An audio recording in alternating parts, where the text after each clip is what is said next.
बिस्मिल्लाहिर्रहमानिर्रहीम। अस्सलाम वालेकुम। MTH 104 set and logic lecture number 4। Today the topic is algebra of sets and duality. अच्छा, सबसे पहले पढ़ेंगे law of algebra of sets. Set का लॉ ऑफ अलजेब्रा पढ़ेंगे। तो देखें, set under the operations of union, ठीक है। ऐसे सेट जो कि under the operation of union, intersection, ठीक है, complement, satisfy the various law, ठीक है। हम यूनियन लेते हैं, इंटरसेक्शन लेते हैं या कंप्लीमेंट लेते हैं, ठीक है। तो वो सेटिस्फाई करते हैं कुछ लॉज को, ठीक है। और वो लॉज हम वन बाय वन आज के लेक्चर में कवर करेंगे, ठीक है। तो सबसे पहला जो लॉ है वो है आइडेम्पोटेंट लॉ। इसमें क्या होता है कि एक सेट का अपने सेट के साथ ही यूनियन लो, ठीक है। एक सेट ए है, उसका यूनियन अपने साथ ही लो तो ए सेट आता है, ठीक है। और अगर इंटरसेक्शन लो तब भी अपने सेट के साथ इंटरसेक्शन ही आता है।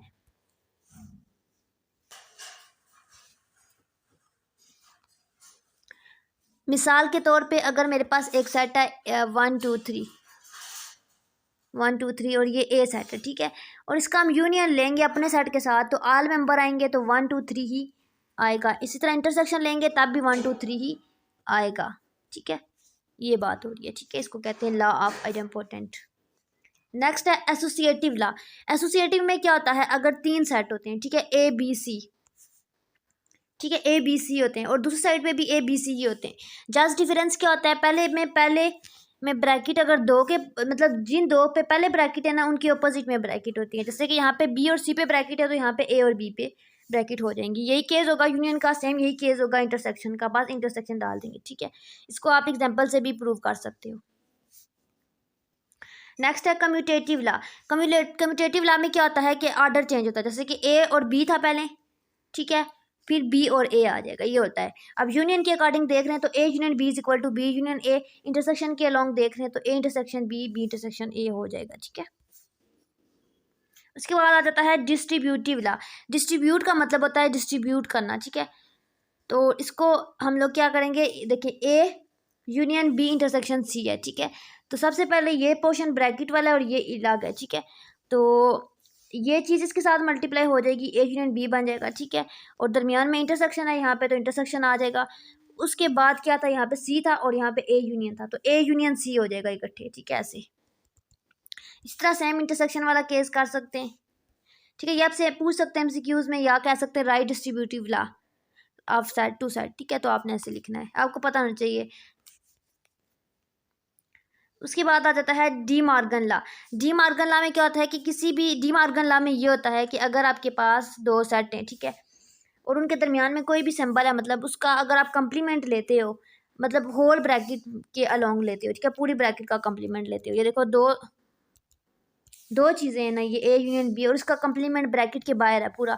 और अगर इसको खोलते हो, ठीक है, ए का कंप्लीमेंट इलाग करते हो, बी का इलाग करते हो, जैसे कि यहाँ पे ए का इलाग कर दिया, बी का इलाग, इनको इक्वेट करते हो तो हमेशा सेंटर वाली चीज़ चेंज हो जाती है। अगर प्लस है तो माइनस हो जाती है, मल्टीप्लाई है तो डिवाइड हो जाती है, ठीक है।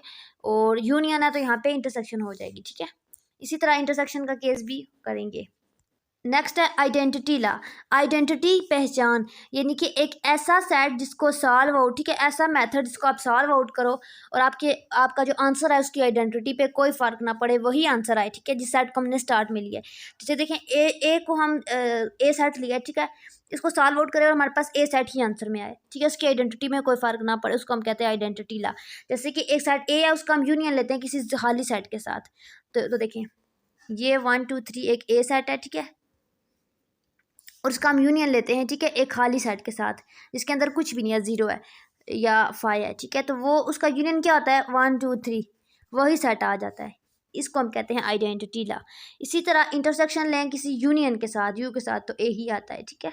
इसको कहते हैं आइडेंटिटी लॉ। नेक्स्ट है इन्वोल्यूशन लॉ। इन्वोल्यूशन में कि किसी भी मैथ, जैसे हम कहते हैं कि एक आपने 9th क्लास में पढ़ा होगा कि एक मैट्रिक है ए, उसका ट्रांसपोज लो तो वो मैट्रिक इट सेल्फ आता है।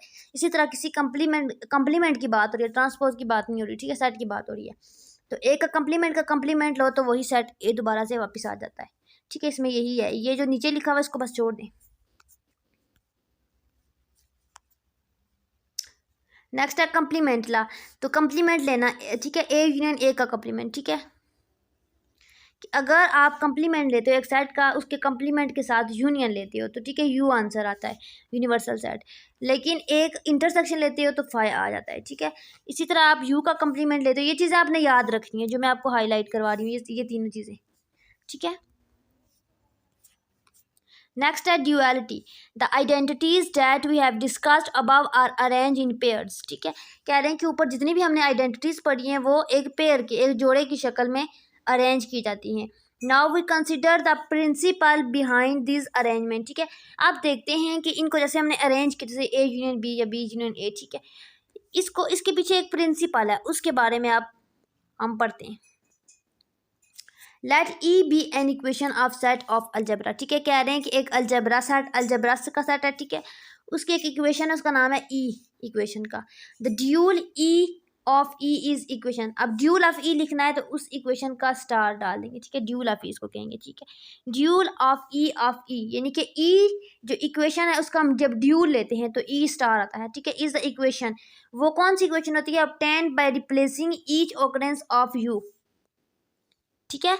यू को रिप्लेस करने से, इंटरसेक्शन को, यू को, फाई को, ये सारी चीजें in E by intersection union phi U respectively. देखें एग्जांपल क्या है, U of intersection of A,